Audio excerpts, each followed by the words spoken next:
სახელითა მამისაითა და ძისაითა და წმინდისა სულისაითა. უპირველესად ყოვლისა მკვიდრ რას მე ვითხოვდებს, სურს მოგილოცოთ აწინდელი დღესასწაული, ხსენება სამთა დიდთა მღვდელმთავართა, მსოფლიოთა მნათობთა და დიდთა ქადაგთა ბასილი დიდისა, გრიგორ ღვთისმეტყველისა და ივანე ოქროპირისა. დღეს სურდა წმინდანთა მნიშვნელობაზე მესაუბრა და უბრალოდ დაემთხვა ეს დღესასწაული ჩინებული წარმომადგენელი წმინდა მამათა დასისა დიდი მღვდელმთავრები. ჩვენი ცხოვრების წინამძღვარი არის უფალი ჩვენი იესო ქრისტე. და რა თქმა უნდა, ჩვენ ყველა მას ვქნავთ ვაძახდეთ. მან ვიბრძანა და გვასწავლა, უარყავ თავითვისი, აღიღე ჯვარი შენი და შემომიდეგი მე. ანუ ღმერთის დამსგავსებაზე გვაკურთხა უფალმა. მაგრამ ღმერთი უხილავია, ადამიანი ხორციელი, თუმცა უხილავი სული აქვს მასაც და გარკვეული მონაცემები და გარკვეული კი არა, საყველო ხატება მოგცა ღმერთმა თავის თავთან და მადლი მოგცა მოგვიპოვა ქრისტეს ხსნელი ვნებებით, რომ მადლის მიერ მას დავემსგავსოთ. ანუ განვიხმრთოთ, მივახციოთ თეოზის. მაგრამ ის მაგალითად პავლე მოციქულიც, რომელიც უმწვერვალესია მოციქულებს შორის და საერთოდ წმინდანებში ამბობს ერთ-ერთ საფრთხოს მიმართავს და ამით ყველა ჩვენს თაგას მომართავს. მოვაძავ ჩემ და იყვენით ვითარცა მე ქრისტესი. თუმცა ადამიანებისთვის დამახასიათებელი არის უკიდურესობანი. ასე მაგალითად, რისთვის დაწესდა დღევანდელი დღესასწაული. როგორც თქვენთვის ცნობილია, ეს არის დაცემული ადამიანური ბუნების ერთ-ერთი გამოვლენა, ვიდრე ჩვენ შორის ღვთისკაცი ცხოვრობს, ჩვენ მას ვერ გულისხმობთ, ხშირად შეურაცხყოფთ, დევნით კიდეს და არც თუ იშვიათად მოწამეობით დაუსრულებიათ ჩვენი ხელიდან ასეთებს ცხოვრება. მაგრამ შემდგომად მიცვალებისა, როცა გამოვლენილა მათი დიდი მნიშვნელობა ღვთისმიერი, ჩვენ დაგვიწყებია მათი მოძიება, მათი ცხოვრების გახსენება, გამონათქვამების რაღაც შორს დავიდეთ, აი თუნდაც ეხლახანს არ თუ დიდი ხნის წინ აღსრულებული ღირსი და ღმერთშემოსილი მამა გაბრიელი. რაც ჩამოვთვალე, ჩვენ ყველაფერი ეს მივაგეთ. ხოლო შემდგომ ვიწყეთ მისი განდიდება, რადგან მისი დარი და სწორი ვერ ვნახეთ, ცხოვრებაში კი ბევრი პრობლემები წამოვიდა, უფრო მეტი ვიდრე მაშინ იყო მამა გაბრიელის სიცოცხლეში. და აი ჩვენ ყოველთვის ადამიანი შინაგანად ეძებს დასაყრდენს და პირველ ყოვლისა სულიერ დასაყრდენს. ასეთი დასაყრდენი ჩვენ არ შეიძლება ვნახოთ თანამედროვე პოლიტიკოსებში, რაოდენ პოპულარულიც არ უნდა იყვნენ, წარმატებულ ბიზნესმენებში, ეგრეთ წოდებულ ვარსკვლავებში ესტრადისა და ასე შემდეგ. ეს ყველაფერი ცუდ და ამაუარის. ეს არის ამ ქვეყნიური დიდების მოყვარება და პატივმოყვარეობა. და აი ჩვენ მაშინ ვიწყებთ ღვთის ნებითა და მისი მოქმედებით, მისი სულისა მოძიებას უფრო მტკიცე სულიერი დასაყრდენისა. ამას თავად უფალში პოულობ და მის წმინდანებში. ეხლა რომ გავიხსენოთ თითოეული მათგანის ცხოვრება, ბასილი დიდის, გრიგორი ღვთისმეტყველის, ივანესი, არც ერთ მათგანს შეურაცხყოფა და უულებელსყოფა და დამცირება არ მოკლებია ცხოვრების განმავლობაში. თავად იმპერატორის დევნით და თქვა ბასილი დიდს, ზოგადად რო თქვა, ბევრი მოშურნე ყავდა, მოწინააღმდეგე, არა მარტო მწვალებელთა რიგებიდან. გრიგოლ ღვთისმეტყველს მოკვლაც კი დაუპირეს რამდენჯერმე, მაგრამ ღმერთმა განარიდა სიკვდილს. ივანე ოქროპირი ყველა იმ სიკეთისათვის, რაც მიღმადლა თავის თანამედროვე და ქრისტეს ეკლესიას პირველ ყოვლისა, შეურაცხეს, განაყენეს სამღვდელმთავრო ხარისხით და გადაასახლეს იმდროინდელი ბიზანტიის იმპერიის უკიდურეს პროვინციაში, აწინდელ აფხაზეთში, საქართველოს, შავი ზღვისპირეთი ბერძნულ გავლენებს განიცდიდა საუკუნეთა განმავლობაში მოგეხსენებათ. მაგრამ როცა ისინი მიიცვალენ, ისეთი დიდი იყო მათი თაყვანისცემა და სიყვარული მათდამი, რომ ეკლესიას განხეთქილების საფრთხეც კი დაემუქრა. ასე მაგალითად, ბასილი დიდის მოყვარული ამბობდნენ, მე ბასილისა ვარ, სხვები ამბობდნენ, მე ივანიტი ვარ, ანუ ივანეს მიმდევარი, მე გრიგოლისა ვარ. და შეიძლება ეკლესიაში მართლაც მომხდარიყო განხეთქილება, ხოლო განხეთქილება ისეთი ცოდვა, კათარობა, როგორც დიდი შულის კანონი ამოწმებს, რომ მოწამეობის სისხლითაც კი ვერ გამოისყიდი. ანუ არის უმძიმესი ცოდვა, ეს არის წარწმე და სულის, ამაზე ცოტა მოგვიანებით ერთ-ერთი წმინდანის მაგალითზე მოგახსენეთ. და იმის გამო რომ ასეთი საშიშროება ჩამოვარდა ეკლესიაში, ერთ-ერთ გააგრძელო ღრმად მოხუცებულ მღვდელმთავარს ეპისკოპოსს ეჩვენენ ეს წმინდანები. ეჩვენენ ესე იგი ენით გამოუთქმელ დიდებასა და ბრწყინვალებაში და ამცნეს ერთბამად სამივე.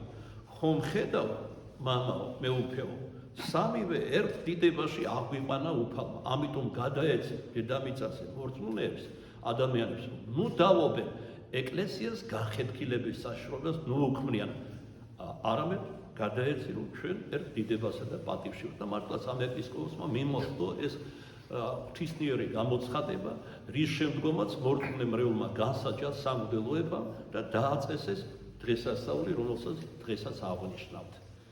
ეს არა მარტო ამ დიდი მღვდელმთავრების დიდება ეს დღესასწაული რომ დაწესდა, არამედ პირველ ყოვლისა იმის გახსენება, რომ არეგების დავაკამათი და დაპირისპირება მეტადრე ქრისტეს წმინდა ეკლესიაში. გახსოვთ ერთ-ერთი ალექსანდრიელი ეპისკოპოსის გამოცხადება პეტრესი, როდესაც ესე იგი ჯერ კიდევ არიოსი გაჩენილიც კი არის, ადამიანებში არ იყო, მოგვიანებით გახდა პეტრეს შემდეგ ალექსანდრემ ეკავა კათედრა ალექსანდრიის ადგილობრივი ეკლესიისა და ჯერ კიდევ პეტრემ არიოსის დაბადებამდე ნახა გამოცხადება. ესე იგი, რა ნახა? ხედავს რომ უფალი ჩვენი იესო ქრისტე მოვალს და კვართი დაბეპკილია, დახეული. გაუცეულმა პეტრემ კითხა, რატომ გაქვს ასე დაგლეჯილი კვართი? აი ხედავ არიოსმა როგორი ვნება მომაყენა და არიოსი არ იყო დაბადებული, ეს იყო წინასწარმეტყველება მომავალზე. კვართი უფლისა წმინდა მღვდელმოწამე კვიპრიანეს სწავლები თქვენ იცით და არა მარტო მისი ეკლესიის მამა და არის სახე და სიმბოლო ეკლესიის ერთიანობის, განმყოფლობის, მთლიანობის. ესე იგი რა იწინასწარმეტყველმა უფალა პეტრეს წინაშე, რომ მის ეკლესიას დაუწყებდნენ დაგლეჯვას, დაფლეთვას, განხეთქილებას შეიტანენ, რაც გააკეთა კიდეც არიოსმა და არა თუ დაბალი სამღვდელოები, თვით მღვდელმთავრებთან მრავალი მიიზიდა, გაიყვანა ქრისტეს წმინდა ეკლესიის და ერთი სიტყვით საუკუნო წარწმიდა. და მისი გამოძახილი დღემდე, აი მაგალითად ეგრეთ წოდებული რასელისტები რომ არიან, რასელისტები ეგრეთ წოდებული იეღოველები, არანაირი იეღოველების და იეღოვას მოწმეები არ არიან. ესენი არიან ანტიქრისტეს მოწმეები, ესენი არიან ანტიქრისტის წინამავალი. რაც კი ნაგავი არსებობდა ეკლესიის გარეთ უცვალებლობათა სახით დღევანდელ რასელიზმში ყველაფერი არის შეკრებილი. ჩემ მოკეთილო ეკლესიის წინუძღოდნენ მოციქულები, წინასწარმეტყველი, ესე იგი ღმერთშემოსილი მამანი ღირსი და ასე შემდეგ. და ვინ იყო რასელი? რასელი იყო ვაჭარი, ფულთ მოყვარული, ვერცხლის მოყვარეობის ანგარებით შეპყრობილი, რომელმაც მაგალითად სოლმაც კი უჩივლა და მოუგო პროცესი და დიდი ჯარიმა გადაახდეინა. აი ასეთმა თაღლითმა, თვალთმაცა და გაუნათლებელმა, რომელიც თხა და გიგასავი კითხულობდა წმინდა წერილს, ჩამოაყალიბა ეგრეთ წოდებული რასელიზმი, ეგრეთ წოდებული მოწმეები იეღოვასი. რაც არის სულის სიცრუე, არის მტრობა ღმერთთან და არის წარწმენდა სულისა და რამდენი ადამიანი მიხავთ თავიანთ წრეში. ჩვენ კი მღვდლები თვითკმაყოფილად დამშარვართ, როგორც ერთ დროს ფურუმები საკერპოებში და ვიცვლით შემოსავალს. არ გვაწუხებს, რომ ისინი იღუპებიან. აი მე მაგალითად მახსოვს გარიჟად ჩემი მღვდლობისა დიდუბეში როცა დამადგინა პატრიარქმა, კაცრად რო ვთქვათ, რომელი ტრაპეზის სახელზეც დაასხავენ ხელს მღვდელს, იმ ტრაპეზს უნდა ემსახუროს სიცოცხლის ბოლომდე. აი ვთქვათ, თუ ეს არის დიდუბის ტაძარი ღვთისმშობლის შობისა, იქ უნდა ემსახუროს, თუ რამე განსაკუთრებული შემთხვევა არ არის, არ შეიძლება მოწყვიტო იმ ტრაპეზს და გადაიყვანოს, მაგრამ დღეს ამასაც არ იცავენ, რაღა თქმა უნდა, სხვა გარემოებათაგან გამომდინარე. და ესე იგი, იქ კახოვკაზე იყვნენ ბაპტისტები, ზვარაოდენობა მათი მოდიოდა, დიდუბე იყო ძალიან პოპულარული ტაძარი, მისი ხატი, მარტო ხატი კი არა, გასაოცარი ნიშსასწაული ხდებოდა, ვიდრე ახალი ძველი პერანგი არ ჩამოხსნეს და ახალი არ შემოსეს დიდუბის ეკლესიას. უკვე მე რო გადამიყვანეს, ახალი დაწყებული იყო მისი მოპირკეთება. რა ახლდა ამ მოპირკეთებას საკურთხეველიც უნდა განახლებულიყო ტრაპეზი მოშალეს ძველი ისეთი დიდი სიწმინდეა რომ ხელახლა რომ დაამყარო ეპისკოპოსის კურთხევა ამ შემთხვევაში პატრიარქს იმიტომ რომ ეს მისი ეპარქია უნდა აიღო და ისე განაახლო ტრაპეზის შეძვრასაზე და ლოცვაც კი არსებობს რომლის გარეშეც იქ ლიტურგიის დაყენება და უსისხლოსობლის შეცირვა არ იქნება და საგანგებოდ იკურთხება. რა მოხდა? ტრაპეზი ძველი როცა მოშალეს იკონომოსმა უბრძანა, ჩვენ რო გადავედით მას აემ ქალს, რომელიც ქართველი არ იყო წარმოშობის, სხვათა შორის ესეც მინდა თქვა, ხელში ეჭირა სამღვდელოებას. ანუ იმდენად ნაკლებ მორწმუნენი აღმოჩნდნენ მგლები, რომ ქალს ემორჩილებოდნენ. მოციქული გვასწავლის წინაზღვარს დავემორჩილოთ, მაგალითად პავლე. ხოლო ისინი კი ქალს ემორჩილებოდნენ, რომელსაც თავისი შეხედულებები ჰქონდა და ასე ხლა აღარ მოუყვი ამ ყველაფერს, რომ კრეხელი იყო ეკლესიის და იპარავდა იქიდან შემოსავალს. მან უბრძანა მუშებს, რომელსაც გაათხრებინეს საკურთხეველი, იქ უამრავი და ეკლესია გაათხრეს, გათბობა უნდა გაეყვანათ მილებით მიწაში. უამრავი ადამიანის ნეშტი იყო. თქვენ იცით რომ ეკლესიაში ხარიხარალო და ნებისმიერ ადამიანს არ დაკრძალავდნენ. ყველას რაღაც დამსახურება ჰქონდა, ან სიწმინდით გამოირჩა, ან ქტიტორი იყო ეკლესიის. რაც შეეხება საკურთხეველს, წმინდანია, მოწამის ნაწილია იქ ყოველთვის. ეს ყველაფერი მოაკრებინა, ტომარაში ჩააყრევნა, ჩუმად ღამით, ქურდულად ტყვარში გადააყრინა. რამხელა სიწმინდეთ კრეხელობა არის. და რა მოხდა ამის შემდეგ? როდესაც ეკლესია ახალი პერანგით, მანამდე რა ხდებოდა, ვიდრე ეს ყველაფერი მოხდებოდა და ახალ პერანგში შემოსავდნენ. ესე იგი, ნიშსასწაული ხდებოდა თვით ტაძრის კედლებიდანაც, აი მაგალითად საომარი ომი რომ დაიწყო, მეორე მსოფლიო ომი, მიდიოდნენ ქრისტიანები, აი დედა თუ დაბრუნდება ომიდან, თუ გადარჩება იქ დაბომბვის დროს, მამა თუ ფრონტიდან, ძმა დაბრუნდება თუ შვილი, ილოცებდნენ ღვთისმშობლის მიმართ. კენჭს უბრალო ქვას ნებისმიერს, რომელსაც ეზოში იპოვდნენ, აუსვამდნენ კედელს, თუ დარჩებოდა კედელზე, ესე იგი გადარჩებოდა და ცოცხალი ბრუნდებოდნენ. ეს ნიშსასწაულია, თუ გარდაიცვლებოდა, ქვა ვარდებოდა ქვევით. ეს ნიშიც მოიშალა. ესე იგი ის მადლი, რომლითაც ეს ნიში ხდებოდა და ხდებოდა ჩვენი წინაპრების სიწმინდის გამო, მათ შორის იმათი, ვინც იქ იყო დაკრძალული, რომელიც ასე შეურაცხეს, მოიშალა სავსებით. ისეთი ამბები დატრიალდა და ჩვენს რომანში ზღვაური, ჩვენ ნაწილობრივ გადმოვიცით რა მოხდა, მაგრამ ერთ-ერთ ბზობას დღესასწაულზე. როგორი აღებისმობა იყო გამართული ეკლესიაში, შეურაცხყოფა, ნამდვილი ქურდები შუმად მიღებულ შემოსავალს ითვლიდნენ ბზობას, ხალხი კი უმეცარი სამღვდელოებას ლანძღავდა და აგინებდა. ეს თავის დროზე მომიყოლია წიგნში წავღეშე და თავს აღარ შეგაწყეთ. მოკლედ ჩვენი გადაუხვით საყვარელო წმინდანებს უნდა მიუბაძოთ, მაგრამ ეს არ უნდა გადავიდეს ფანატიზმში. ფანატიზმი რა არის? ეს არის რწმენა სიყვარულის გარეშე. მაგრამ ასეთი ფანატიკოსები მათ შორის გვინახავს სხვადასხვა მწვალებლობებში. საერთოდ ბასილი დიდი დღეს ხსენებული აქვს, რომ ყოველგვარი მწვალებლობის საფუძველი დასაბამი არის უმეცრება, ანუ გაუნათლებლობა და ამპარტავნება. ან ერთი, ან მეორე, ან ორივე ერთბამად. მას როგორც შესავალში თქვით საყვარელო, მოდი მივხედოთ არა ჩვენს თანამედროვე ეგრეთ წოდებულ ცნობად სახეებს, ვითომ და ავტორიტეტებს, რომელიც ხემდა მოკდავარიან ფსალმუნის ენით რო ვთქვათ, არამედ ჩვენს წმინდა მამებს. აი ნებისმიერი მათგანი ჩვენ გამოგვადგება მაგალითად. გულთან მოვიდა ამ დღეებში და მინდა მისაბათ მაგალითად საკუთარ თავსაც და თქვენს დაგისახოთ აღათონ დიდი. ეს იყო მეოთხე საუკუნეში მოღვაწე ეგვიპტელი მამა, რომელსაც ეკლესია ღმერთ შემოსილობის გამო დიდი უწოდა. იყო უჩვეულოდ უბრალო და თავმდაბალი ადამიანი და ძალიან დიდ მწვერვალებს მიაღწია სულიერების პირველ ყოვლისა საერთოდ რფიალებას. რწმენა, სასუება, ანუ იმედი, თუ ადამიანი სწორად ცხოვრობს მართლმადიდებლობით, საბოლოოდ ბადებს ამ ადამიანის სულში საერთოდ რფიალებას, ანუ ღვთიურ სიყვარულს. და ამ სიყვარულმა ერთხელაც მთელი გულიდან, გულის სიღრმიდან ათქმევინა აღათონი დის. მე ვისურვებდი, ჩემი ჯანმრთელი სხეული ავიღო და თქვა კეთროვანი სხეულში გავცვალო. ესე იგი მივიღო მისი კეთროვანი და ჩემი ჯანმრთელი მივცე. ან სხვაგან ნათქვამია, გული ამოვიღო საგულედან და ავადმყოფ ადამიანს ჩავდგა საგულეში.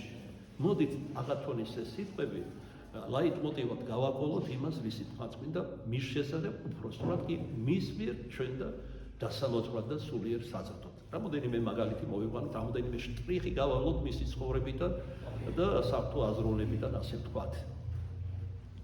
მან შამსაშინა განითქვა რა უკვე მთელს უდაბნოებში ეგვიპტისა აღათონის სახელი, ერთ-ერთი შორაული უდაბნოს მამებმა გადაწყვიტნენ, რომ ჩამოსულიყვნენ აღათონთან და შეემოწმებინათ, ასე ვთქვათ, მართლა ასეთი სულიერების იყო თუ მხოლოდ ეს გროტესკი იყო აღათონზე, გაზვიადებული იყო. ბევრი იარეს თუ ცოტა იარეს და მე მინდა კონკრეტულად გითხრათ, ძალიან ბევრი იარეს, ბევრი მშრალი უდაბნო გარდავლეს, წყურვილიც განიცადეს, შიმშილიც, დაღლაც, ქანციც, უძილობას, მაგრამ იმდენად დიდი იყო მაშინ მისან დასახულობა, რომ საბოლოოდ ისინი უვნებელად ჩამოვიდნენ იმ უდაბნოში, სადაც ერთ-ერთი შინაგანი უდაბნო იყო, ესეც ეგვიპტისა აღათონ დითა. მე მინდა შეგახსენოთ, რომ ეგვიპტის უდაბნოები ფაქტურად ბევრ მონოზონთა ქალაქები იყვნენ. იმდენი უდაბნო იყო, აი რო ავიღოთ დავითგარეჯის უდაბნო. ასეთი იყო ათობით და ასობით ეგვიპტეში. ეს უდაბნოები აყვავებული იყო კინოვია ლავრებით, მონასტრებით, სავანეებით, განხოლოებულთა ადგილებით, ანუ განდეგილებისა და მრავალი ადამიანი არამარტო ეგვიპტიდან, სხვადასხვა ქრისტიანული თემებიდან და ქვეყნებიდან მოედინებოდნენ მათთან სულიერი სარგებლობისთვის. აი ერთი მათგანი იყო არსენი დიდი, რომელიც მაღალი თანამდებობის ლამის მეფის თანაშემწე იყო, მეფის სულებს ზრდიდა ანდო მეფემ, იმდენად ღვთისმსხური და განათლებული, როგორც ამბობენ თანამედროვე ენციკლოპედიური განათლება ჰქონდა, მაგრამ ეს ყველაფერი არაფრად ჩააგდო ბერმონაზონთა სულიერი გამოცდილების წინაშე. და როცა მე უკვე აღარ მოვყვევი, ადრე მithქვამს გაკვირით, როგორ მოხდა ის უდაბნოში, როდესაც ესე იგი უდაბნოში იყო და უკვე შეხედეს მის ასკეტურ ცხოვრებას და ყველა მიცოდნენ, რომ პირველი მოხელე იყო მეფის კარზე და მან უარყო პატივი, დიდება, ცოლი, შვილი, ყველაფერი დატოვა ქრისტეს ანაცვალა და მოიპოვა დიდი სულიერება და პირველ საფეხურებზე მისი სულიერი ცხოვრების ერთხელაც ხედავენ, რომ რომელიღაც ვერთან დგას მორიდებით დახრილი, კითხვებს უსვამს და პასუხს იღებს. გაუცდნენ ბერები, იცოდნენ, რომ ძალიან განათლებული პიროვნება იყო, გაბედეს მიახლენ და დაეკითხენ, მამო, ამ ბერისგან რა უნდა ისწავლო, წერა კითხვაც კი არ იცისო. სამაგიეროდ უპასუხა არსენი, მან იცის ამბანი სულიერი ცხოვრებისა, რაზეც მე წარმოდგენაც არ მაქვს. და მე თავადაც უმდიდრესი სულიერი გამოცდილება შეიძინა და მასაც მადლიერების ნიშნად ქრისტეს წმინდა ეკლესიამ დიდი უწოდა არსენის. მოკლედ ჩამოვიდნენ, როგორც იქნა აღათონ დითთან ბერები და გამოსახულე თავდაპირველად განზრახ უხეშად კითხეს. როგორ შენ ახარ აღათონი? თავი დახარა აღათონმა და დაბლად მიუგო. თქვენი მონამორჩილი დგას თქვენს წინაშე. შენზე ამბობენ, ქედმაღლურად უთხრა ერთ-ერთმა ბერთაგანმა, რომ საკმაოდ ამაყი ხარ და გჩვევია სხვების გამკითხვა. ჰე, სიმართლე უნდა ითქვას, დიახაც ქედმაღალი ვარ მე და გამკითხავ. დაავადებული ვარ გამკითხვის სენით. ცოტა ხნის შემდეგ სხვა ბერმა უთხრა, გავიგეთ, რომ თურმე მეძავიცა ხარ და ამ უდაბნოში სწორედ ამის გამო იმალებ. ჰე, მამებო, ილოცეთ ჩემთვის, ცოდვილი მეძავი ვარ. თუმცა სინამდვილეში არც ერთი იყო, არც მეორე და არც მესამე. და ბოლოს ერთმა მათგანმა ესეც უთხრა, გავიგეთ, რომ შენ მწვალებელიც ყოფილ ხარ. არა, მამა, ხნედ გადაისახა ჯვარი აღათონ დიდმა, ღვთისმადლით, არა ვარ მწვალებელი, არც სურვილი მაქვს და არც გარემოება რამეს მიგდის, რომ მწვალებლობაში შევიდე. როცა მორჩნენ საუბარს და ბერები დარწმუნენ, რომ ნამდვილად ღვთისმსხური ადამიანი იყო და ეკითხნენ, რატომ იყო, რომ ყველა ცილის წამებაზე თავი დაგვიკარი შეიტკბე, ასე ვთქვათ, ხოლო მწვალებლობაზე კატეგორიული უარი თქვია. ის, რაც თქვენ ჩამოთვალე და კიდევ მრავალი ცოდვა ადამიანის დაცემული ბუნებისთვის არის დამახასიათებელი და გამოსავალი აქედან არის სინანული. რაც შეეხება მწვალებლობას, ეს არის საბოლოო გაუწყობა ღვთის მიმართ და როგორც იონე კიბის აღწერელიც ამბობდა, ერთი მხოლოდ უფალს ძალუს, არც ანგელოსსა და არც წმინდანს, რომ ასეთი ადამიანი გზაშესტომელი მწვალებელი გონს მოიყვანოს. ეს არის ფანატიზმი, ანუ რწმენა სიყვარულის გარეშე, რომელიც ადამიანს აბრმავებს და წმინდა წერილს სულად გაუყურმართებულად იგებს. და მე ესე იგი ამის ტირაჟირება ხდება სხვადასხვა სექტებში, ხალხის ცდუნებით მიყვანა მათ სექტებში, აი და მაგალითად გადატრიალების შემდეგ მე მახსოვს ვიზებს უკეთებდნენ უცხოეთში წასაყოლად, რომ მიეზიდათ. თანხასაც აძლევდნენ. ოჯახში თუ რამე უჭირდათ, მიჰქონდათ მამზით, მიეზიდათ და როცა სექტავში მიდიოდნენ, მათ ჰქონდა და აქვს დღესაც ხელოვნება როგორ ესე იგი დაბანგონ ადამიანი და როგორ დაარწმუნონ. არერთ წვალებელთან მისაუბრია სხვა ჯურისა, ჩემს მგლობაში და არა მარტო მე რა თქმა უნდა სხვა მგლებსაც, ვისაც მოშოვნეობა მეტნაკლებად ჰქონდა, რომ ადამიანი იღუპება და რამენაირად იხსნა და რას ხედავდი, რომ ესე იგი დაში ტექსტები ჰქონდა ჩამოწერილი, დაზუთხული, აი მაგალითად ხატი კეტია. ამას ხშირად ეუბნეოდნენ მართლმადიდებლებს, რომ კერპთაყვანისმცემლები ხართ. საწერია, აი ხილე, ძვება თქმაში.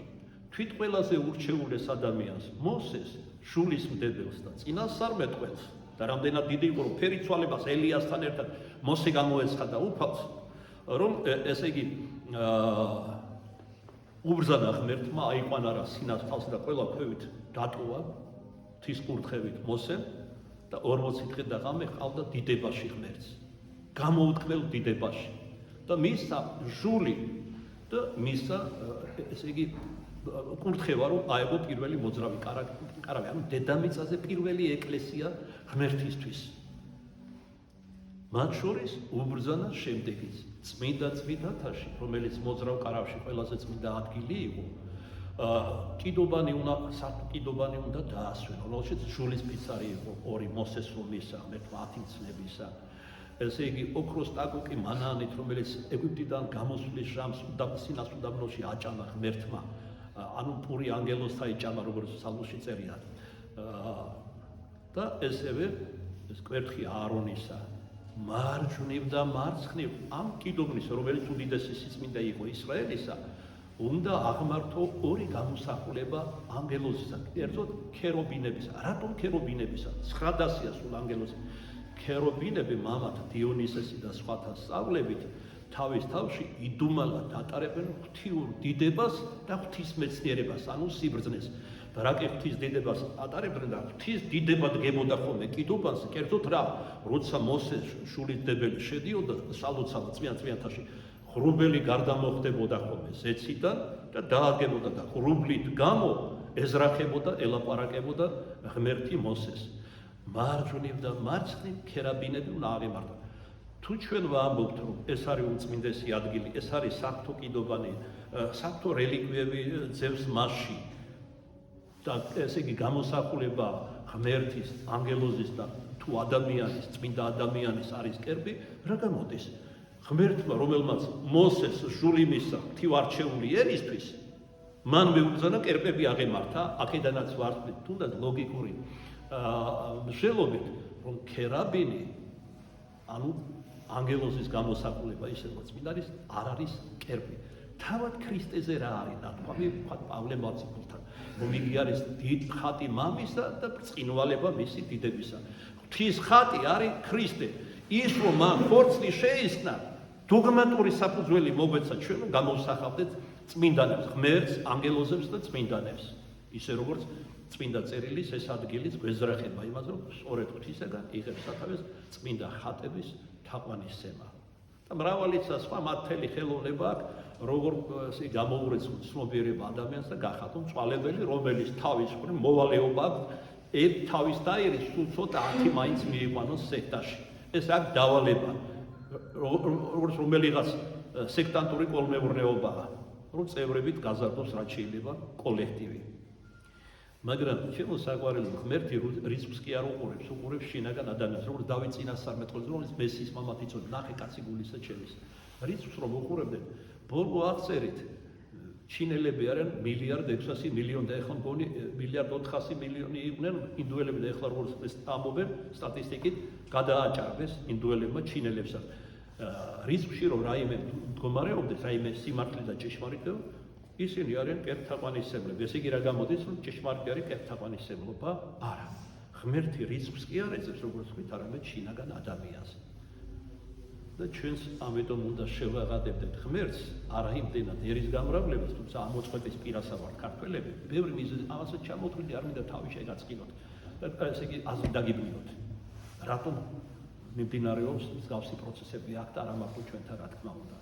ეს ჩანაფიქრი არის ჭიშმარიტების მტრებისა, თუგნება მასონებისა კონკრეტულად, რომ 10 მილიარდი მოსახლეობა დედამიწის დაიყვანა ოქროს მილიარდამდე. მუშახელად დაიდონა, ხელის ბიჭებად, როგორც იტყვიან ხოლმე. სულ ეგ არის, მათ ჩანაფიქრში. მაგრამ ბოროტი იგი ნათელს ამას ვერ ეწევა. ჩვენ იმდენად ვეძებდეთ არა გამრავლებას ხორცელს, არამედ სულიერ აღორძინებას. რადგან უფალმა არ მითქვა, თუნდაც 2 და 3 თუ იქნება, მე თქვენ შორის ვიქნებ, ვინ ჩემი სახელით შეიკრიბება. შეგოთ, მოიხედე, იქ დაგივარდა სანთელი, აქ დაგივარდა, იქ თამაშობდი, აქ თამაშობ, არ შეიძლება, თან დამიდექი წინ. შენ ეცი რომ მეც ადამიანი ვარ და მოქმედებს ჩემზე საუბრის დროს. ხო, ახლა წადი ამიტომ იქ პატარა სკამია და ჩამოჭიქი. იქ ოღონდ არ ჩაგეწინოს.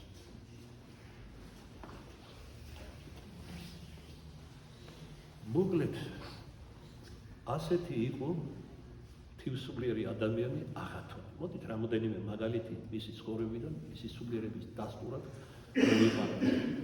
ერთხელ წმინდა მამებმა კითხეს, მეუდაბნოებ მამებმა, მამაო, რომელი უფრო მეტია, ხორციელი ღვაწლი თუ სულიერი? აღათონ დიდმა უპასუხა, ადამიანი შეიძლება მოღვაწე მეტად შევადაროთ ხეს. ხეს აქვს ფოთლებიც და აქვს ნაყოფიც. იმიტომ რომ ხეს თუ ნაყოფი არ გაგვაქვს, უნაყოფოა, არაფრად არ ითვლება, მხოლოდ ცეცხლში თუ გამოდგება, როგორც იტყვით ხოლმე. მაგრამ არა მარტო ნაყოფია საჭირო, არამედ ფოთოლიც. ერთ მშვენიერებისათვის, სილამაზისათვის. რატომ არის რომ შემოდგომის გაცვლილი ხე სევდას იწვევს ადამიანში. ადამიანი ცოცხალი არსება, მასე ყველა გარემოება მეტნაკლებად მოქმედებს.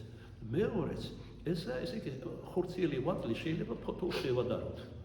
რომელიც საჭიროა ხისათვის, არა მარტო მშვენიერებისთვის, არამედ იმისათვის, რომ დაუჩრდილოს. ესე იგი რას ნიშნავს? წვენები, ვაჟინები, რომელიც ხეშია, სასიცოცხლოდ აუცილებელია, მათ შორის ნაყოფის გამოსაღებად, არ დაიშრიტოს სავსებად. ესე იგი, რა შედის მაგალითად ხორციელ ღვაწლში? მოხდა დრეკა, ქრისტეს სიყვარულისთვის ღამის თევა, შუაღამიანი ლოცვები, ღამით რო წამოდგების საგანგებო განსაკუთრებული მადლი აქვს. ამ ლოცვას შუაღამეთ ითვლება 11 საათი და დილის 4 საათამდე. 20 დიდი განსასწრებელი გვაქვს. ვისაუბროთ ეს წმინდა იოანე ოქროპირი გვასწავლით, არა მარტო ის ამაზე, საგანგებო თუ ნაავდგეთ. ესე კი არ დავიძინო. დაისვენე, ოღონდ შუაღამისას საგანგებოდ ადექი თუნდაც 10-15 წუთი და ილოცე იმ განსასწრებისთვის, რაც შენს თავს არის მომდგარი. ხორციელი თუ სულიერი. ხორციელ ღვაწლს განეკუთვნება, ხორციელ სიკეთეს განეკუთვნება ასევე სტუმართ მოყვარეობა. სულიერი ღვაწლი რაღაცა, სულიერი ღვაწლი ეს არის ლოცვა, წმინდა წერილისა და მამათა მემკვიდრეობის შესწავლა. საღვთო ფიქრი ღვთიურ საგნებზე, ანუ სხვანაირად ღვთისმეტყველება, თუმცა დამწყები მეტადრე ერბაშად არ უნდა დაეწაფოს ღვთისმეტყველებას, არამედ საკუთარი გულის ცოდვათა და გულის სიტყვათაგან განწმენდის ყვალობაზე უნდა შეესწავლოს ღვთისმეტყველება, რადგან ღმერთს ამობენ წმინდა მამები, ისე არაფერი არ არისხებს, ვიდრე ის, რომ გულგამწმენდელი ადამიანი მაღალ სულიერ საგნებზე იწყებს საუბარს. სწორედ ასეთები ვარდებიან ხშირად წვალებლობაში, ხიბლში, ამპარტავნებაში და საუბრობაში ყველას ზევიდან დახურებენ. მაგალითად, ჩვენი თანამედროვე ახლად გამომცხვარი ღვთისმეტყველები.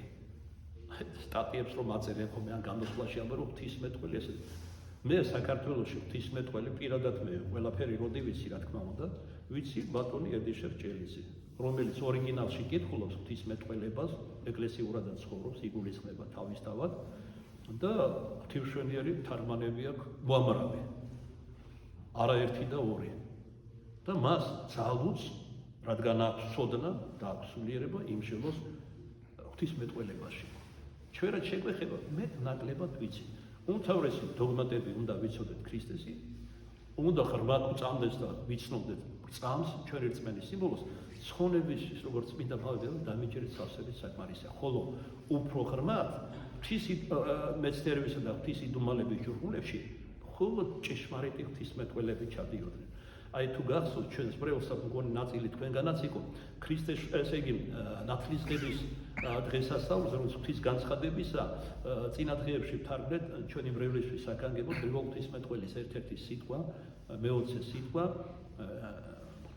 ეპისკოპოსად დადგინებასა და სამების დოგმაზე. ისეთი ღრმა იყო რომ რამდენჯერმე თარგმნის დროს თავი ამტკივდა და თვალები მისი სიღრმის გამო ჩემი გული და გონება არ იყო მომზადებული ამ ღრმა მეტყველებისთვის.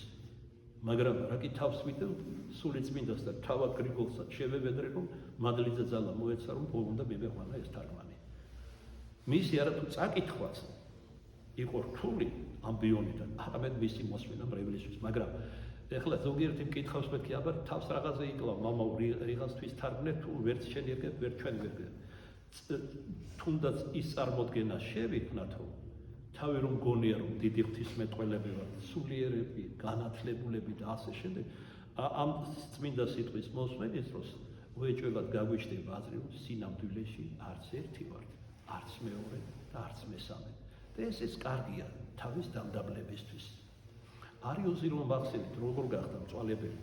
მან დაიჯერა რომ ის იყო უაღრესად განათლებული ადამიანი, ღვთის საიდუმლოებს ეზიარებოდა და აი ასე გულგანუწმენდებმა დაიწყო მწვალებლობის ქადაგება და დაღუპა ქრისტიანობის მნიშვნელოვანი ნაწილი და როგორც გითხარით გამოძახილი აქვს არა მარტო რასელისტებთან მის მწვალებლურ აზრებს.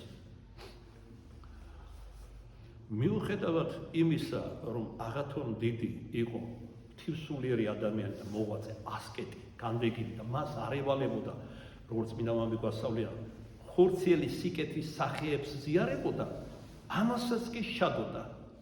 აი მაგალითად ბერები როგორც ხორდნენ ეგვიპტის მეუდაბნოე მამები ვთქვათ გოდრებს ან კალათებს წნავდნენ ესე ლელქაშისაგან თუ უდაბნოს ბალახის ძირებისაგან მიქონდათ დედაქალაქში ალექსანდრიაში ყიდიდნენ როგორ უყიდნენ ფას არ ადებდნენ აწყობდნენ ვინც რაც დაუფასებდა იმ ფასში გაატარდნენ ანუ არ ვაჭროდნენ ესეც კი განდეგილი მამისთვის იყო ცოდვა თუმცა რა პავლე მოციქული ამბობს ნუშაკი ღირსია ნამუშევრები შრომობდა და თავისი შრომის ნაყოფი აი რომ სალუსტერია ნაყოფი ნაშრომთა შენთა ჩამოშენ იქ შეცდომა არის ფსალმუნში ბოლო დროს რაც იბეჭდებოდა პირიქით წერია ნაყოფი ნაშრომთა შენთა იუნაშავ და არა პირიქით და ერთხელაც როცა ჩვეულების ეს იყო თვეში ერთხელ ჩაქონდა ორ თვეში ერთხელ ჩვენსავით გემოთ მოყარენი და ნაყროვანების მიმდევარნი როდი იყვნენ და არჩევანში როდი იყვნენ წმინდა მეთადრე უდაბნოში რა არჩევანი ეკნებოდა როცა წვიმის წყალიც კი სანატრელი ყვა დღემდე შემორჩენილია დავითგარეჯის უდაბნოში ღრმაორ ამოთხრილი მონასტრის შუაში რა რისთვის წყალი რომ ქონოდათ არა მარტო სახმარად თქვა სამოსლის განსარეცხად არამედ წყურვილის მოსაგვლელად ესეც კი სანატრელი იყო მათთვის მერმე ესე იგი აკითხვა დაებარდება ზოგიერთ სკეპტიკოს კი მაგრამ როგორ არსებობდნენ იქ ჩვეულების როგორც გითხარით აღათონები ჩამოდიოდნენ იყიდიდნენ როცა განისყიდებოდა მათი ხელთა ნაქმნარი ორწყობილას ქართულად ბევრ მარიცის არის ორწყობილა სუხარი რომ ქვია სუხარი არის სულად ორწყობილარი ქართულად ორწყობილას შეიძენდნენ წყალს და ბრუნდებოდნენ უკან ასე კი არ იყო რომ განუწყვეტლებ ჭამდნენ და სვამდნენ იყვნენ მამები დღეში ერთხელ წუხრიდან იღებდნენ საზრდელს ზოგიერთი ორ დღეში ერთხელ ერთბაშად კი არ შედიოდა დიდასკეტურ ღვაწლში თანდათანობით აი ჩვენი წმინდა მამაც ილარიონ ქართველი ახალი ცხოვრებაში ვკითხულობთ ყანჩაველის რომ პირველად როცა დაეკვდა ესე იგი მამებმა ჯერ მონასტერში დაავანეს შეაჩვიეს ღვაწლს შემდეგ კვირაში ერთხელ უშვებდნენ 2-3 საათით ტყეში ან განდეგილ ადგილას უდაბნოში უბრძანებდნენ უკან დაბრუნებას ასე თანდათანობით ჩამოაყალიბეს მისგან ასკეტი და მერე უკვე უშვებდნენ 1 კვირა 2 კვირა საბოლოოდ ღვთის განგებულებით ის მოხდა ათონის მთაზე და უდიდესი წმინდანი შეიქმნა თქვენ ალბათ გახსოვთ მისი მიცვალების ჟამს რა იხილეს ათონელმა მამამ ცეცხლი ესე იგი ბურთივი ცეცხლი რამ ამოხდა მისი სენაკიდან და ესე იგი ამაღლდა ზეცად და წმინდა მამებმა ერთმანეთს უთხრეს ანგელოზმა ილარიონ ქართველის სული გაიყვანაო და მივიდნენ სენატში შიარეს კარებით, იყო ახლად, ჯერ კიდევ თბილი იყო მისი სკოლი, ახლად გარდაცვლილი. რას თქვეს ის დაამოწმეს ამ ნახვით. ისე რომ თანდათანობით შედიოდნენ ღვაწლში წმინდა მამები. ზოგი 2 დღეში ერთხელ იღებდა, ზოგი 3 დღეში, ზოგი 7 დღეში ერთხელ. მაგალითად ჩვენი მამა შიომღვიმელი 40 დღეში ერთხელ იღებდა. წმინდა მამა თეოდორე სიკეოტელი, რომელიც უწინ მღვდელმთავარი იყო და დაკვდების გამო დატოვა კათედრა მღვდელმთავრისა, 60 დღეში ერთხელ იღებდა. მათ ჰქონდათ არა მარტო უხილავი ბრძოლები, ანუ გულის სიტყვა, გულის თქმა უჩნდებოდა, ჭამის ხო, ეს ბუნებრივი ადამიანის ხელს აქ ამას კი ამიტომ ბუნებრივი მოთხოვნილება. ამაზეც კი უარს ამბობდნენ თითქოს. იყო გამონაკლისები, აი როგორ იყვება უდაბნოში. იყო ესეთი გამონაკლისები, რომ თავად ღმერთი ასაზრდოებდა მათ, მაგრამ ეს არის იშვიათი გამონაკლისი. მაგალითად, წმინდა თეოდორე თებელი, პავლე თებელი უბრალოდ ყავს უბზავნიდა და ყავს მოხდა ერთი კაცი საკმარისი, ასკეტის საკმარისი ულუფა. როცა ანტონი დიდი ეწვია, ყავმა იმ საღამოს 2 ულუფა მოიტანა და გადახედა ხიმილით პავლემ ანტონს და უთხრა, აი ღმერთმაც კი იცის, რომ პავლეს ანტონი ეწვია, 2 ულუფა მოუტანა. ჩვენი მამა შიომღვიმელი საზრდოობდა ყავის მიერ. დავით გარეშელი მესამედ ვახსენებ, ამ უდაბნოსთან ერთად, ამ წმინდა მამას ირმებით ასაზრდოებდა უფალი და ირმები არ მოდიოდნენ 4-შაბათ პარასკევს. ესე იგი ღმერთი რომ მოგზავნდა აქედანაც შავს. ირემმა რა იცის, გარჩევა დღეების. ღმერთი 4-შაბათ პარასკევს, როცა მარხვა იყო, არ უგზავნდა. ხოლო დიდ მარხვებში ზოგიერთი დაცინავი ღიმილით მეტყვის, მათ შორის ურწმუნოებიდან. მათ ისეთი ასკეტური ცხოვრება განვლეს, რომ ჩვენგან განსხვავებით ერთი დღე რო ვერ მოვითმეთ უჭმელობას და უსმელობას, 40 დღე და მეტი უზმოთ იდგნენ. ასეთივე ასკეტი ჩამოაყალიბა დავით გარეჯელმა თავისი სულიერი შვილისგან. გერასიმეს ლომი ემორჩილებოდა და ემსახურებოდა. მარიამ მეგვიპტელს ხშირად თავად ღვთისმშობელი მარიამი ასაზრდოებდა და არა მარტო სულიერად, რაც გულებს ხო კიდევ წერა კითხვა არ იცოდა და წმინდა წერილი ზეპირად იცოდა და ერთად ზოსიმე განაკვება. ღვთის მადლით შეისწავლა წერილი. როგორც თუ გნებოდ ჩვენ თავში ხსენებულმა მოციქულმა პავლემ. როდესაც ის არაბეთის უდაბნოში გავიდა დამასკოს გამოცხადების შემდეგ 3 წელიწად ნახევარი იღწვოდა ასკეტურად და ღმერთი მას საგანგებოდ ეცხადებოდა და ასე შეასწავლა წმინდა წერილი. უпроსტად მან ჩინებულად იცოდა ძველი აღთქმა განმარტებები მისა და ესე იგი შთაუთქო გულში ჭეშმარიტი სარწმუნოება. რატომ ცალკე, რატომ განმარტოებს, რატომ თავად უფალი მოციქულებს ასავლიდა მათ სიცოცხლეში, პავლეს შემდგომად თავისი ამაღლებისა ეცხადებოდა და ასავლდა, რომ პავლეს ჯვარი და გზა იყო მისია იყო განსაკუთრებული. მას ეკლესია უწოდა ენების მოციქული, ენებში ერებიც იგულისხმება ბიბლიური გაგებით. რატომ? ყველაზე მეტი ერები და ენები მან მოაქცია დედამიწაზე. და ეს მაშინ როგორც ხშირად გვითხოვს, როცა იყო ყველაზე უფრო მძიმე ავადმყოფი, რადგან ღმერთი უძლურებას აშინა პავლესი აღასრულებდა თავის საღვთო ძალას. და არა პავლე იყო განმანათლებელი ამ ერების და ენების, არამედ თავად უფალი იესო ქრისტე პავლეს მიერ როგორც თავისი ღვთისმრჩეული ჭურჭლისა. აი ესევე შეისწავლა წმინდა წერილი საღვთო გამოცხადებით და არც თუ ღვთისმშობელ მარიამის გარეშე მარიამ მეგვიპტელმა.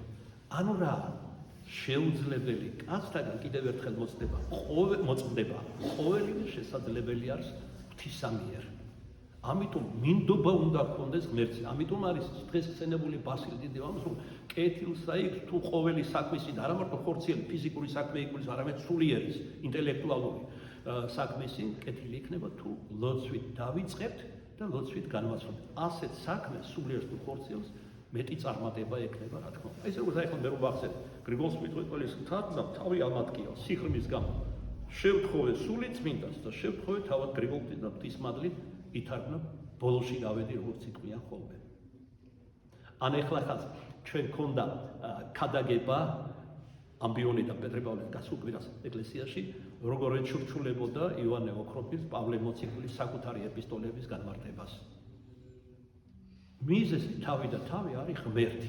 მაგრამ ღმერთს მორჩილებენ ანგელოზების და წმინდანების. ეს მან უბრძანა და გარდა მოხდა ზეციდან პავლე და ისე განმარტება თავისი ეპისტოლეების. რა იყო მაშინ, ვინ იყო და რა იყო იოანე ოქროპელი? იყო საწერელი. პავლემ ღმერთის სიბრძნე პავლეს მიერ ჩაიწერა, რომელსაც დღეს უწოდებ იოანე ოქროპელის განმარტებებს პავლენის, ანუ პავლეს ეპისტოლეებისა. ამიტომ თავი თვისით ნურავის შეუდგება ბრძნობა საშიშია, ანუ ღმერთობაში, წვალებლობაში გადაიჩეხება. აი როგორც წმინდა მამები ამბობენ, არც მარჯულ უნდა გადაუხვიო შენი ცხოვრებისა და არც მარცხნივ, არამედ იარო სამეუფო გზაზე, რომელსაც სხვაგვარად მართლმადიდებლობა, ანუ სიმართლის მადიდებლობა ეწოდება.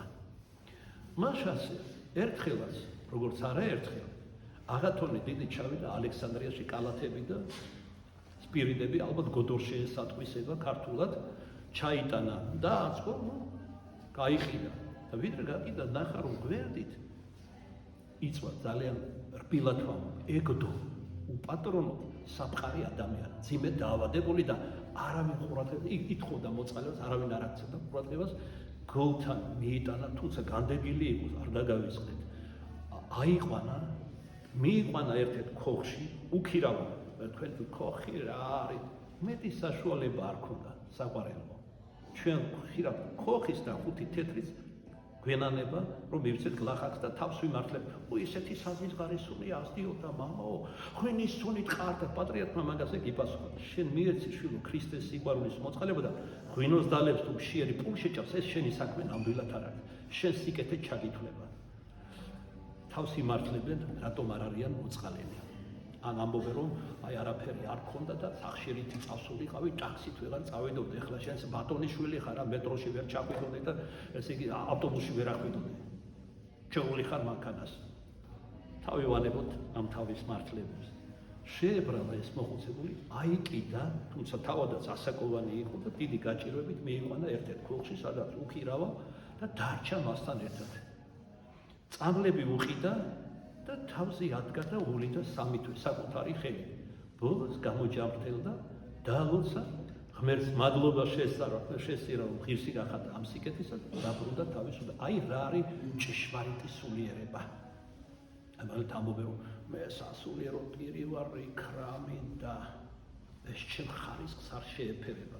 ფსალმოში როგორღაც არის ნათქვამი, რათა საწყლისა კაცისა თანა არ აიტანჯმენო. და აქ თუ არ დავიტანჯებით მათთან ერთად, იქ დავიტანჯებით საუკუნოდ უკუნის საქმე. წმენა საქმის გარეშე ბოლოს და ბოლოს მოციქული იაკობი ამბობს არის მკვდარი. გამოხდა ხანი და დადგა სიკვდილის ჟამი. აღათო დიდისა. აი სასიკვდილე სარეცელზე წერს. ფერმონოსნებს შეუძლება ჰქონდათ, რომ მისულიყვნენ სასიკვდილო სარეცელზე ერთმანეთისა და უკანასკნელი ნუგეშინისება და ამბორის ყოფა მიეცათ მომაკვდავისთვის.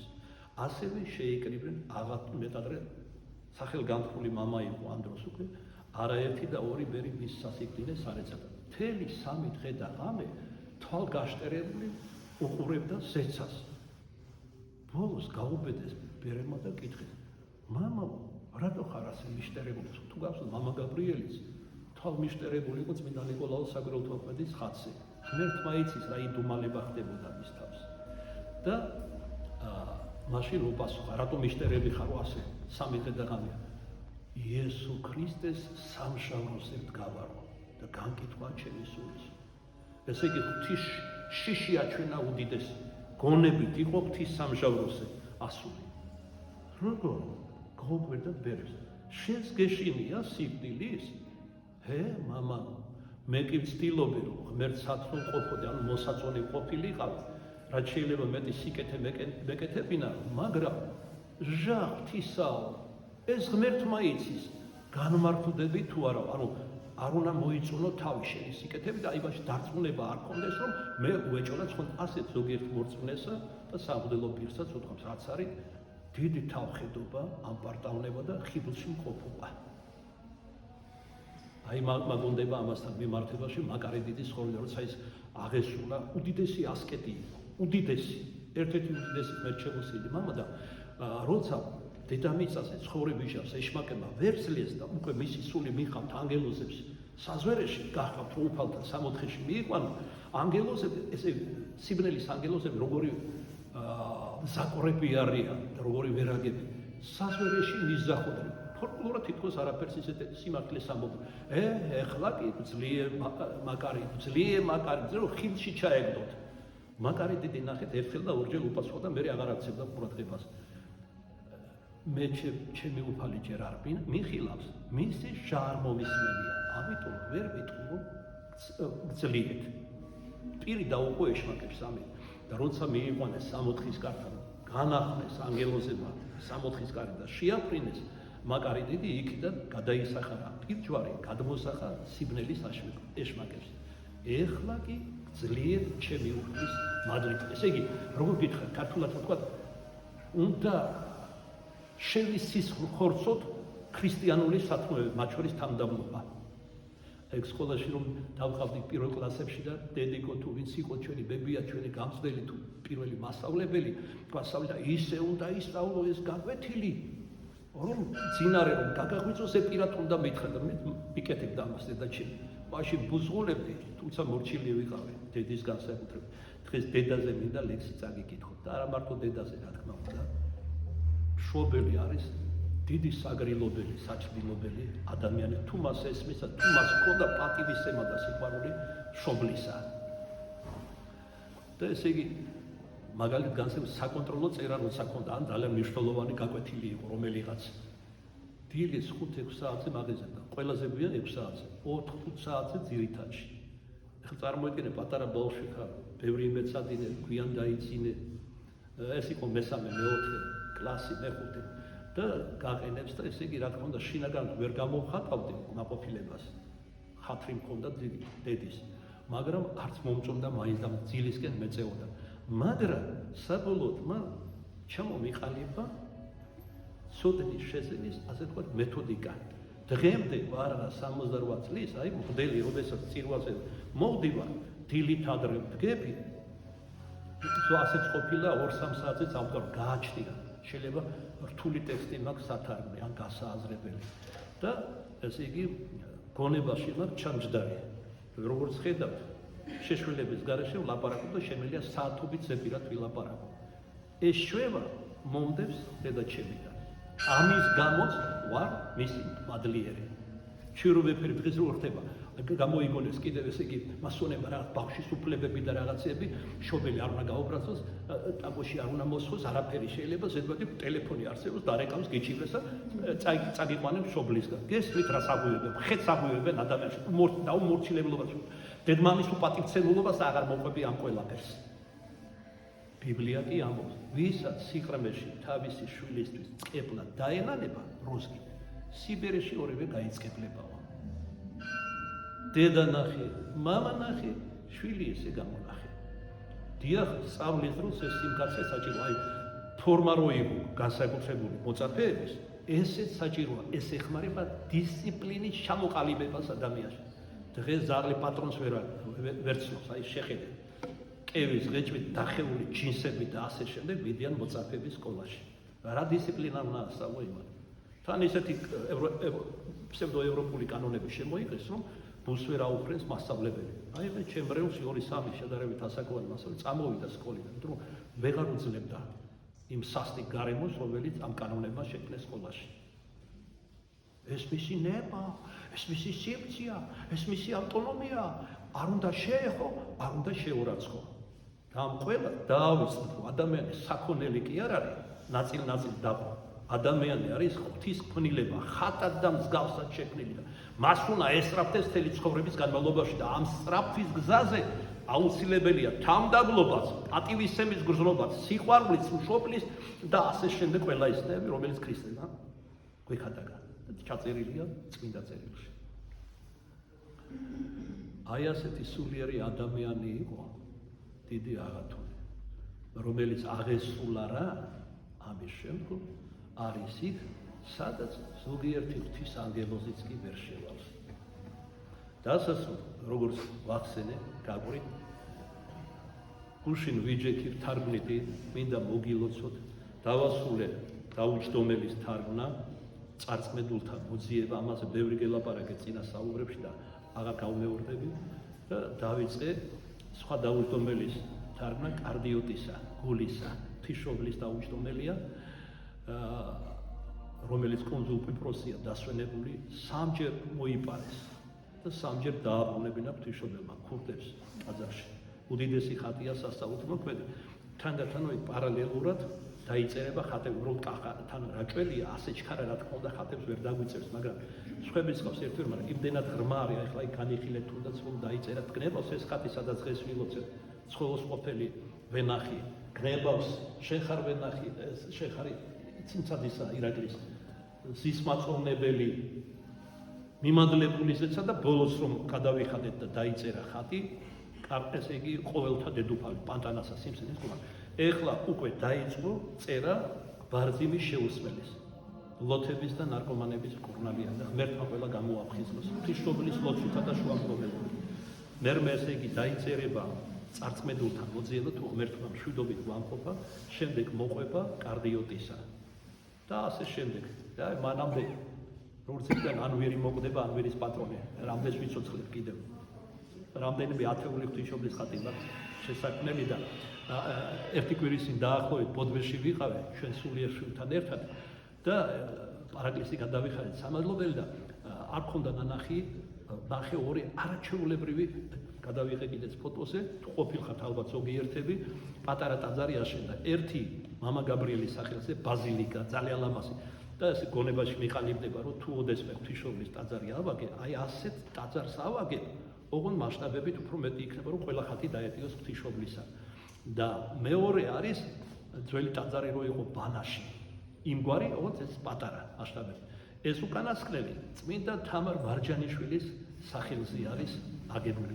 იქ მოღვაწეობდა, იქიდან გადაასახლეს ქაფუცა ჩოლოყაშვილთან მეგობრობის და თანაგრძნობის გამო ჯერ მოსკოვში და საბოლოოდ ციმბირში, როგორც ჭლეთი დაემართა და ეს გახდა პრომოცეზე მისი გარდაცვალებისა. და მას შეეწირა მისი ძმაც, კოტე მარჯანიშვილი, ცნობილი რეჟისორი. ესე იგი, ლონაჩარსკი შეხვდა, ესე იგი, იქიდან ჩამოვიდა ერთ-ერთი ციმბირიდან საცეკვე. ბრუსელში ცხოვრობდა, გადაუღობეს ცოტა და იქ ცხოვრობდა თამარ ამხელად ჯერ თავადი წარმოშობ მე ამხელად სულიერების ადამიანი და შეურაცხყოფილი ბოლშევიკებისგან სავსებით. და ესე იგი ჩამოუტანა კოტე მარჯანიშვილს ამბავი, რომ ძალიან წინა დღეშია შენი და ტუბერკულოზით არის დაავადებულიო და იქნებ რამე უშუალოდ რა დრო იყო ხო გახსოვდა პირადად იახლა განათლების მინისტრ ლუნაჩარკის და სთხოვდა დიდხანს საუბრობდნენ მასთან მანქანაში. იმ ღამით ნერვიულობის გამო გარდაიცვალა კოტე მარჯანიშვილი. ამას აჩუმათებდნენ ბოლშევიკები. დღემდე არიციან რა ვითარებაში გარდაიცვალა, რის გამო გარდაიცვალა. და ძალიან განიცადა, როცა წმინდა თამარმა გაიგო თავისი ძმის გარდა, ლექსი დაწერა ღვთისმადლით, თარგმნა მისი ცხოვრებაც და რამოდენიმე ლექსი, მათ შორის ის ლექსი, რომელიც კოტე მარჯანიშვილს მის გარდაცვალებას მიუძღვნა. აც კი სურს ჩვენი ნაღვაწი, ჩვენი ლექსი წაგიკითხოთ. ჩემი აქ ძალიან ცოტა, უფრო მეტი ღვთისგან არის აღებული წმინდა წერიდან, მამებიდან, სულიერი განცდებიდან და ასე შემდეგ. და მე ვუძღვნით ჩემს დედას და ჩემი დედის სახით ვუძღვნით თქვენს დედებს. ვისაც გიყვარდათ და გიყვართ დედები. სიკვდილით სიცოცხლე არ თავდება. ადრე იქნება, ვიან იქნება ჩვენს წინაპრებთან დავწვევით. ესეც დიდი მოგეშია ჩემთვის. სიკვდილს პირადად მე, წერთ ადამიანს, ესეც უნდა უადვილებდეს. მართალია გიწირ განშორება შვილებთან, ჩემ შემთხვევაში ხორციელი იქნება თუ სულიერი, მაგრამ იქ მიმელიან ჩემი მამა პაპანი. ცინცხლად მახსოვს ყველაფერი. დედას ზოგჯერ უკვირდა, არ უნდა გახსოვდეს და რა ვქნა მახსოვს. 2-3 წლის ასაკიდან მაგ გამოტანილი მეხსიერება და მომიყოლია და გაოცებულა დედაჩემი.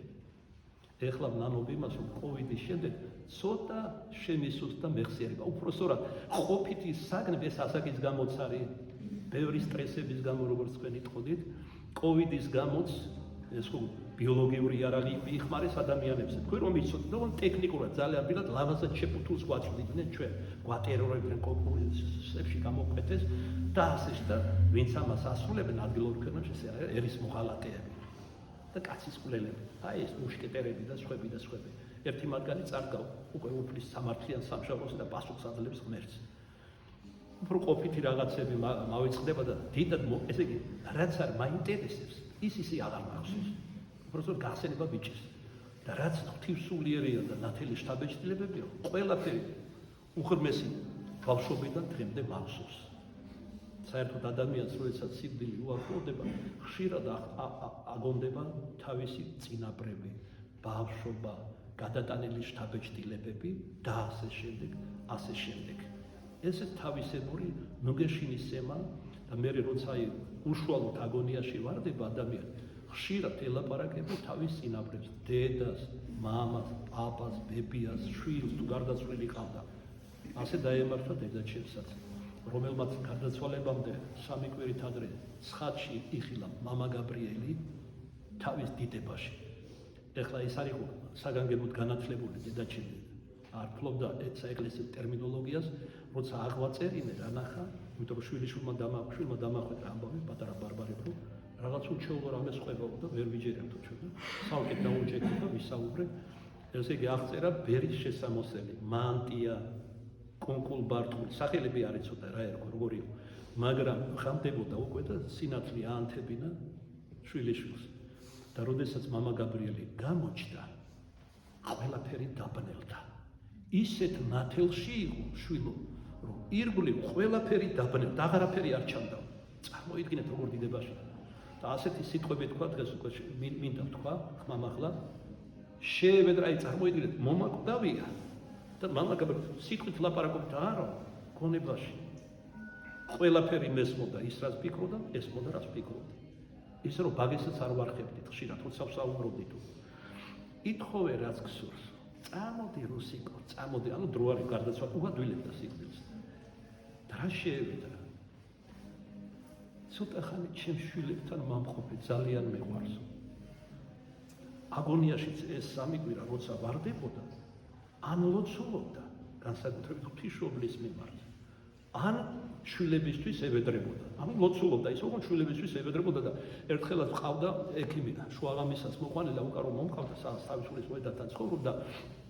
გზაში დავეკითხე, რატომ ხდება მეთქი, აგონიაში რო ვარდება, ან ლოცულობს, ან შვილებზე ლაპარაკობს მეთქი, ანუ ლოცულობს. ადამიანისთვის მთელი ცხოვრების განმავლობაში რაც იყო ზრუნვის და სიყვარულის საგანი, იმაზე იწყებს აგონიაში ლაპარაკს, თუ ლაპარაკობს. ესეც დამოწმება იყო ნამდვილად, როგორი იყო დედაჩემი. გადაგებული შვილებს, მაგრამ ასე კი არა, კარაქიანი ფორით რო დაძდებენ და დებილები გამოდიან ბოლოს და ნარკომანები და კაცის კვლელები, არა. დაჟაცითოდა და შეწყნარებას. დედაჩემი რომ მომეფერობოდა, ჩემთვის ყველაფერს ნიშნავდა. აბსოლუტურად. ყველა ტკივილი, წუხილი და სხვა იკარგებოდა ჩემთვის. ეგ მონატრება მაქვს და ამ მონატრებით დაიწერა ეს ლექსი, როცა ვთარგმნდი ღვთისმშობლის ამ დაუჯდომილ, სწორედ ამ თარგმნის კონტექსტში ამოფეთქა ჩემი გულიდან ამ ლექსმა. აგებულია ბგერა აზე. ბავშვობაში დამაბრუნე დედა, განმიახლე განცდა ძველთა დღეთა, შენი სიტყვა ფრთები ანგელოსთა, კვლავ მაგრილობ ჩემსა სიბერესა. მე დამღალა ხშირმას ვათაღელვა, კაცთა მოდგმის სიბოროტემ ძველმა, რომ ქცეულა ეშმას გასაქელად, თავადუფლის გამარისხებელად. ძველ ბრძენთაგან შევისწავლე უწინ, როს მდევნიან შევივლტოდე გულში, და ამ გულზე იესურებს ჩვენთან, ვინ განმიღებს კარებს უფალს ნეტავ, თუ განმიღებ, შევალ იმას შინა, ჩემთან ერთად მამაც, სული წმიდაც, გარდაგსახავ ტაძრად სამებისა, ღმერთ შემოსილს გახდი ნება-ნება. ბავშვობაში დამაბრუნე დედა, გადაღალოს მომეც ამქსით შვება, რომ გაუძლო წუთისოფლის დილგმას, რომ მოვიდე სამოთხეში შენთან. ტირილიკობა წმიდას. ვინაცვალი ჩვენს დედებს, ჩვენს მამებს, ჩვენს წინაპრებს.